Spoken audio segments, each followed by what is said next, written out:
जम्मू काश्मीरमध्ये गेल्या 6 वर्षातील सर्वात मोठा दहशतवादी हल्ला झाला असून यावेळी एक पाऊल पुढे जात प्रथमच पर्यटकांना लक्ष्य करण्यात आले आहे. पहलगाममधील छोटे स्वित्झर्लंड म्हणून ओळखल्या जाणाऱ्या बैसरण भागात मंगळवारी अतिरेक्यांनी पर्यटकांना लक्ष्य केले. या हल्ल्यात किमान 26 पर्यटकांचा मृत्यू झाला असून 20 जखमी झाले आहेत. मृतांमध्ये डोंबिवलीचे 3 तर पनवेलमधील एकाचा समावेश आहे. केंद्रीय गृहमंत्री अमित शहा तातडीने श्रीनगरमध्ये दाखल झाले. राष्ट्रपती द्रौपदी मुर्मू, पंतप्रधान नरेंद्र मोदीसह देशभरातील नेत्यांनी निशस्त्र पर्यटकावर झालेल्या भ्याड हल्ल्याचा निषेध केला आहे.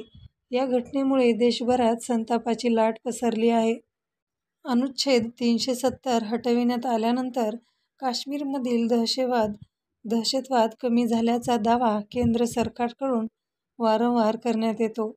पृथ्वीवरील स्वर्ग अशी ओळख असलेल्या राज्यात यंदा प्रथमच देशी-विदेशी पर्यटकांच्या संख्येत लक्षणीय वाढ झाल्याचेही सांगण्यात येत आहे. असे सांगताना मंगळवारी पहलगाम शहरापासून 6 किलोमीटरवरील बैसरण या गवताळ पठारावर अतिरेक्यांनी हा नियोजित हल्ला केला. मंगळवारी दुपारी 3च्या सुमारास अनेक पर्यटक निसर्गाचा आनंद लुटत असताना किमान 5 अतिरेक्यांनी त्यांच्यावर हल्ला चढविला. पर्यटकांना टिपून लक्ष्य करण्यात आल्याचे काही प्रत्यक्षदर्शींनी सांगितले. या घटनेमुळे प्रचंड गोंधळ उडाला. मात्र मोकळे मैदान असल्यामुळे पर्यटकांना आडोसा घेण्याचीही सवड मिळाली नाही. गोळीबार करून अतिरेकी पळून गेले. घटनेची माहिती मिळताच लष्कर, CRPF आणि पोलीस दाखल झाले. अतिरेक्यांच्या शोधासाठी सुरक्षा यंत्रणांची पथके 4ही दिशांना रवाना करण्यात आली आहेत. बंदी घातलेल्या पाकिस्तानस्थित लष्कर-ए-तोयबाची हस्तक असलेल्या द रेसिस्टन्स फ्रंट TRF या संघटनेने हल्ल्याची जबाबदारी स्वीकारली आहे.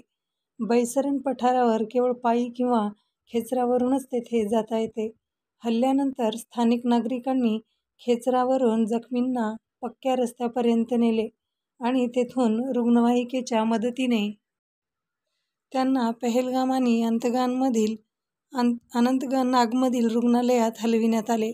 पंतप्रधानांनी हल्ल्याचा X समाजमाध्यमावरून निषेध केला असून दोषींना कडक शिक्षा दिली जाईल अशी ग्वाही दिली.